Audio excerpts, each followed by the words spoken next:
Hello, Charlie TCG here, and welcome to my top 8 decks, which I think could do well at EUIC. It's just around the corner in a couple of days' time, and I'm so excited we finally get our first huge tournament with the Scarlet and Violet cards. Let's see how different it could kind of be compared to the meta, which has been like in Japan and the rest of the world. So in this video, I'm going to break down what I think are the top 8 decks which could see some play at the EUIC, looking at the results, the list, and of course some of the matchups, which I've kind of compiled through looking at Limitless as of right now. Again, some of this information may be a little bit out of date as I'm currently recording it before I go away for Easter. So without further ado, my number 8 pick actually goes to Rapid Strike box. Yes, Urshifu Inteleon is still going strong, and it can be a little bit of an issue. Playing as a VMAX sort of card, you're giving a huge sort of impact of being 2-3 prizes, which can be really detrimental to sort of your strategy. If we look at stuff like Mew, yes, that is a VMAX sort of deck, but it's incredibly powerful because it can get the one-hit KOs, whereas Urshifu and Inteleon can only get the small sort of KOs, especially on low HP bench Pokemon, and not the big one-hit KOs on, for example, like an Arceus, not Arceus V-Star, a Lugia V-Star. But with that all being said, the incredible sheer strength that Inteleon VMAX has with its gunner ability to kind of target some of the opponent's bench Pokemon and following up with either Yoga Loop or Rapid Flow to immediately get potentially a second turn or 2 prizes.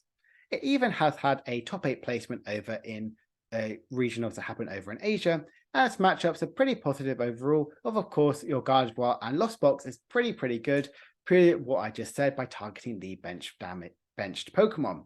You can really struggle sometimes against Lugia and potentially some other sort of lists, but overall it's very positive because a lot of people online have been playing Urshifu in the early days. That doesn't mean something that this deck is absolutely broken and should be higher up.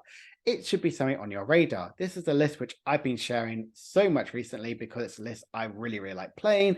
You can opt to either play Radiant Alakazam or Greninja if you're really scared of consistency.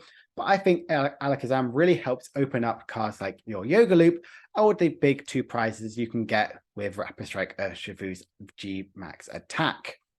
I think definitely is something you should consider for at least playtesting against, if not playing it.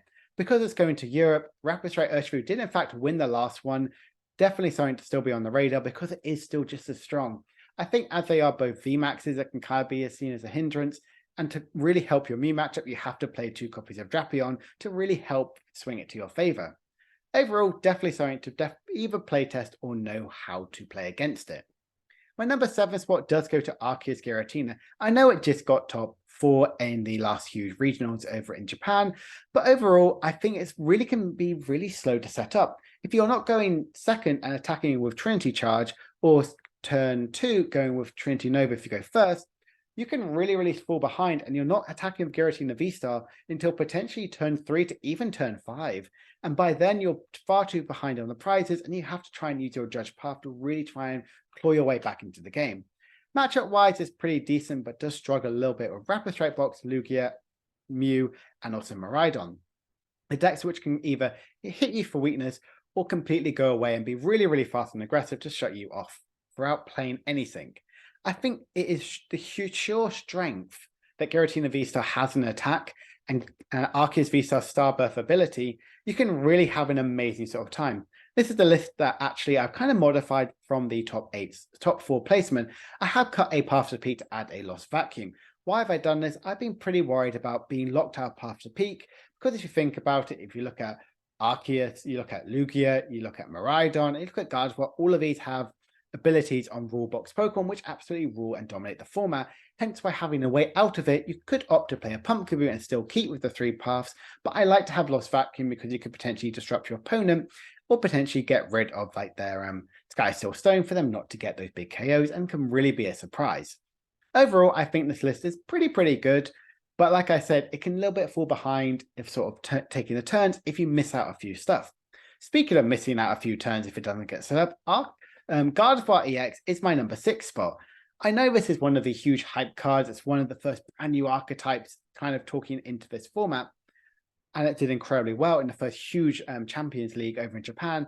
But I'm finding you have to at least set up Gardevior EX turn 2 and even attack with another Gardevior regular or potentially your Zacian V to really keep into the game. If you're using Mirage Step or potentially just having a full set of Curliers, you're all of a sudden potentially 1 to 3 prizes behind, and your opponent can really run away, and it's really difficult to get back into the game after that.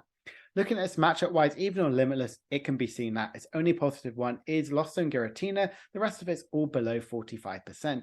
Not something you should really be shouting about and having an amazing time with Gardevoir. It is, yes, a really, really hyped card, a really, really hyped deck, and I think it definitely needs some work with, which could we potentially see in the latest tournament.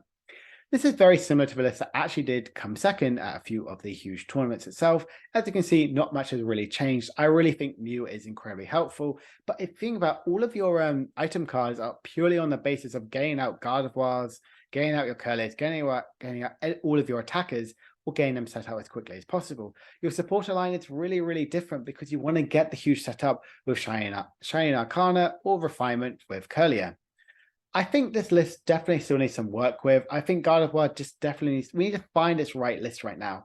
Right now, I think it just needs a little bit more time to set up, and we're in such an aggressive format, Gardevoir can't take that time to shine yet. I think potentially in our next sort of set, when we get Paldean Evolution, when we get the Drift Bloom which can do huge amount of damage, this deck can probably see that play because you're not worrying about using them some of your V sort of Pokemon. But right now I've put it down in the 6th spot because it takes a little bit too long to set up, and you can really whiff because I play Gardevoir and I've absolutely drawn dead in so many sort of games, and definitely be seeing that as well at my local. My number 5 spot does go to Miraidon EX. This is my all-time favorite deck right now in post-rotation. Well, not post-rotation, normal rotation now. And it just won the tournament over in Japan last week. Its matchup-wise is pretty alright right now. I find it has an incredibly low win rate because it really needs to struggle to find out the correct prize map. In theory, you have to go either 2-2-2 or your 2-3-1 or 3-3 to really keep up. If Miraidon misses that and potentially goes 2-1-1, 2-2-1, it can really struggle if it's going constantly against chucking either some cards which can't get one-hit KOs or potentially some of the single prizes, and your opponent can really capitalize and take advantage of it. It does really struggle, especially into the Lost Zone sort of decks, because they have incredibly good single prize attackers, like for example Sableye, to set up some of these big one-hit KOs, which sometimes Giratina can get on some of the Regieleki VMAXs, which can be set up with Sableye and also Star Requiem. It does actually have a positive Gardevoir and Arceus matchup, and I've definitely seen that from experience. Miraidon can really capitalize and get that really fast break, which Arceus and Gardevoir really struggle to kind of perceive. This is the list that did in fact win the huge tournament over Japan. It really helps shape your matchups going into Lost Box with your Magnezone V and V-Star to target the Manaphy's and then bench Pokemon. I think having the 2 Raikus really helps your consistency, and having other attackers which cost only 2 energies. Overall, definitely a list you really consider if you're going to play this in EUIC. Definitely going to be potentially a 8% of the meta, or potentially even 15, because it's a new card. People might play it a lot. Definitely really test against it, or at least if you're play testing it, play against all the decks which I mentioned right now. Miraidon can have these dead sort of hands, but you want to understand what to do against it. So for me, I've opted to go back to the Klefki and have Radiant Greninja to really help with your draws. There are like 2 sort of builds of Miraidon right now. I would say definitely the Klefki build at Magnezone, V-Star, and potentially even the Flying Pikachu with the flapping, like 1/1 flapping line to help with the energy acceleration. This Miraidon really needs EXP shares or even Raihans to really keep up in this game right now. If you're not running this, you can really fall behind, because if, say, they get a KO on a Miraidon EX and you've got no energies out in field, you need to somehow find a way to get electricity generator to kind of keep going. So you may want to do some cutting to add back energy recycler in this list. I think it's at the number 5 spot because, again, like Gardevoir, it can take a little bit of time to set up, or potentially you could whiff everything and you're not doing particularly well. I actually did sort of a thing like seeing how quickly I can get a turn 1 attack through 100 games, and surprised me, it's only 43% of the time. Definitely something to consider. For my number 4 spot, I've gone Lugia Single Strike. Yes, Lugia isn't the top dog that it once was. It wasn't the incredibly powerful archetype, the toxic trait of getting a 1-hit KOs or potentially 2 prizes on your Comfies. It's opting to do what Houndoom Single Strike could never do. accelerate to Tyranitar and get huge one-hit KOs consistently. If you just look at their matchups right now on Limitless, all of them are pretty positive, with its worst one being Lost Box being 50%, and the rest of them being very, very positive. Getting the huge one-hit KOs and pretty much anything on the field with Tyranitar, and potentially going with Stonjourner with your going against your Miraidons, you're in an incredibly good situation. It has done pretty well. It did also come second place in the huge tournament over in Japan, so it's something which people should really consider. As people have played an awful lot of Lugia recently, people may not want to fall away from that and carry on with this trend. That's why I do think that Lugia V-Star will see a huge amount of play still. The list itself is very, very simple, and this is the one I believe that did, in fact, do well in the first tournament over in Japan. I think Serena is an incredibly good inclusion, purely because it helped you get your Sableye matchup, and then 2 copies of Lumineon V is because you're playing not as many discarding effects, because we say goodbye to Evolution Instance and Quick Ball, so you need to get your sort of cards like Professor Barnett, Serena, and Zinnia's Resolve to get the guaranteed KO with the Arceus. I think this deck can really struggle sometimes to get the turn 2 Summoning Star, because we said goodbye to all these huge key consistency cards which Lugia has been used to for so long. They can really capitalize on gaining the draw factor, so you won't be struggled too much if you get Roxanne or Judge, because you have Lucky Energy and Gift Energy to really help draw up to either some cards or draw up to 7. Lugia also is incredibly good into most sort of other matchups, especially either like Mew and Miraidon, because you can get those big one-hit KOs even using sometimes single prize attackers. You have to play a high accounts of Lugia purely because you're not, like I said, you don't have the guaranteed consistency of getting an evolution Pokemon. You have to flip with Captain Roma and hope you get either heads or tails, or Mesagoza, which is a guaranteed flip. I think Lugia is still in a really good position. It's going to be at least 20% of the meta, potentially even more, because everyone has been playing Lugia for so long, they may not want to escape it, and single prize pieces are pretty cheap right now. So definitely something to really test against and really understand, because Lugia is so good right now, but it isn't as good as it once was.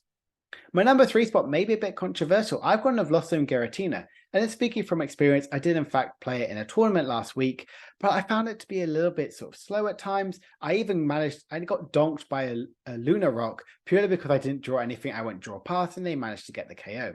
It has actually won a regional. It's the first one right now we've seen, which has actually done pretty well, and a really consistent top 8 sort of player. If you look at sort of its matchup, a lot of it is very inconsistent, being positive and negative. Definitely have a good Mew matchup purely because of Star Requiem and also your Drapion, because you can really swing that matchup into your favor. But Lugia can really take away by getting the constant one-hit KOs, and you have to sacrifice so much with your sort of Lost Impact and Star Requiem to really get those big KOs which you might need. It does actually trade really nicely into your Arceus Giratina matchup, because if they do, both of you can take a little bit of time to set up, but whoever gets the first KO really swings into their favor, and this also has access to Star Requiem, which Arcetina does not. It needs to be really careful, especially with Rapid Strike box, because like I said earlier, Radiant Alakazam can really move the damage counters around to get those KOs on the mana feat, and then follow up with your Urshifu to get those big KOs on their confies on the bench. This is sort of the list I've been playing around with a lot, very similar to what people might have seen. I do think Temple of Sinnoh is stronger than Path, purely because of how strong cards like Lugia and Mew is right now, and trying to hinder their sort of approach is really good. Having that potentially 2 copies of Roxanne is definitely what you need to have to be as disruptive as possible, because playing potentially 1 isn't really cutting it right now. I think you need to have as many switching cards as possible to really try and get out your turn 2 Lost Impact to do those big KOs. Clara is amazing, especially in the mirror match. You can reuse your Radiant Greninja to get potentially those extra 2 prize cards. I think this deck is pretty good overall and a really good contender. Definitely one of the top 3 decks to really watch out for when you go to EUIC. A list like this is something which could be similar to what other people might play. People could potentially opt to play Pokegear, and other cards like that could really help with their consistency to get the turn 1 Chorus Experiment if they're going second. Really need to keep this on your radar. Another deck which you need to keep on your radar is Mew VMAX. It won the first regionals weirdly 2 months ago, which is insane to think about in the start of the Scarlet and Violet format. And its matchups overall are pretty positive. It can really struggle with Lost Zone decks because they can potentially have access to Sky Steel Stone and also Drapion to get the big one-hit KOs. And that's something which Mew can really struggle if potentially they're getting 4 prizes with a knockout. They have to respond with getting rid of the Drapion, and no one's really playing Lost City as much, so Clara becomes incredibly powerful, especially against it. The rest of the field is pretty good overall. Rapid Strike Box can, again, like I said, the manipulation on damage and hitting on the bench, they can get rid of your Genesects, which is not what you want to see at all. But Mew didn't lose much at all. If we just look at the list, which has performed well at the first huge tournament in Japan, Fusion Strike is a really good archetype right now, and this has opted to go more of the Judge Path sort of build by playing 4 copies of Lost Vacuum. You could kind of opt to potentially even cut some Lost Vacuums to add up to more Meloettes and even the Deoxys build, which has been ramping up a lot of steam over there. Definitely something to consider about. Mew is very versatile and adaptive. Even the Flying Pikachu build has had some success over it in some of the regionals, so definitely keep that in mind when you're going to play it. And as you're playing a huge amount of cards for your Lost Zone, some Mew players have even opted to play Cramorant to help as a really good single prize attacker and potentially even swing some of the Lost Zone matchups in your favor. Like I said, Mew didn't lose much. It gained like Arvin and Nestball, which is really powerful in Mew sort of decks. And having Featherball, it's a guarantee getting the Mew and Mew VMAXs for no discard whatsoever. I think Mew is in such a good position right now. Obviously, there's a load of Drapion haters from Mew, and everyone's like, why does Pokemon love Mew so much if they're printing so much hate for it? But I really think that Mew is in such a good spot. It's always in that potentially the 3rd to 4th most popular deck, and potentially could be at least 15% of the meta. Really playtest against understanding Mew. A lot of people have been playtesting Mew for pretty much 2 years now, nearly. So no, Mew isn't really going to disappear, and it didn't lose too much. And the number 1 pick, you guessed it, is Lost Box. Yes, this incredibly powerful archetype because it's so good. With no guarantee getting rid of damage counters from Sableye, Lost Boxes absolutely run rampant. If you just see the regional wins, the rest of them showed 1s. This one's had 5. It won the first huge one in Japan, and it's doing incredibly well all over the board. The only matchups it really struggles with are ones that can really help damage the bench, and Lost Box can really not keep up with it at times. It's always a consistent top 8er, and especially getting 2nd and top 4. I think this list is really powerful because there's 2 sort of builds. People are really opting to really play around with the stone sort of things like Sky Steel Stone or Forest Steel Stone to really help them get the best out of it.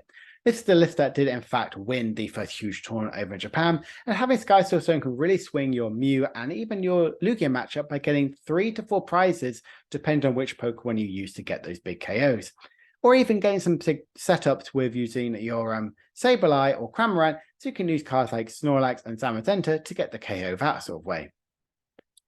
Overall, I think Lost Box is in such a good position purely because it's a single price deck and it's left unchecked. Sableye, I hope you picked it up very much early on when it wasn't this hype, it's going to become a very expensive card. I'm glad I have 2, but I kind of wish I did have 3 overall because, you know, it's always good to have more. Because of Beach Court, it really can be easy with their switching outs, and this deck does in fact play 4 switching cards and 4 ropes. The other sort of Lost Box build is in fact the one with Raikou as well, Dragonite and Kyogre, so you can potentially get these big KOs with Dragonite, and then you can get some setup damage with Sableye and Kyogre to really huge ramp up the damage. Overall, Lost Box is in such a good place and definitely something you should be playtesting or playing against. I think this may be the most popular deck going into EUIC, so it may have a big target on the back that you may not want to be playtesting for, but it did also win the last OCIC, so people are already going to have Lost Box already on the radar.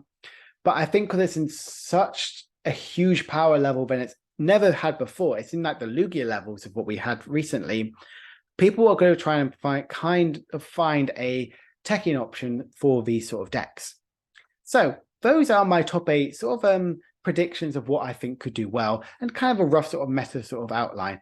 From looking at what's happening over in the last sort of big tournaments in Japan, Lugia and Lost Box have kind of averaged about 50% of the meta, and that's including the Giratina sort of build of that Lost Box. If you include Mew and Miraidon and even Gardevior, that's at least 75% of the field. So these are the decks which you really should be testing against. I think due to the huge success of Miraidon last week, and also with Arctina, those decks can really sort of kind of make precedence into your sort of testing, as well as the Rapid Strike boxes had huge success with the online tournaments. So definitely something you need to be testing against. I hope it's been quite informative to understand what some of the matchups have been like for your top decks of choice and kind of where I think personally they might fit in the meta, as well as talking them and showing you some of the lists. I'll be back tomorrow with the looking ahead video. This is out on Monday purely because I'm away with family for Easter. I hope you have enjoyed this video. If you're new, make sure to subscribe and leave a like and or comment. See if some of your decks actually may have missed sort of the radar, or you may think that Lost Zone isn't as powerful as you think it is. Or if you're going to EUIC, I hope to see you there. Come say hi, and I can't wait to see you all, guys. My name is TCG, and I hope you've enjoyed this video. Bye for now.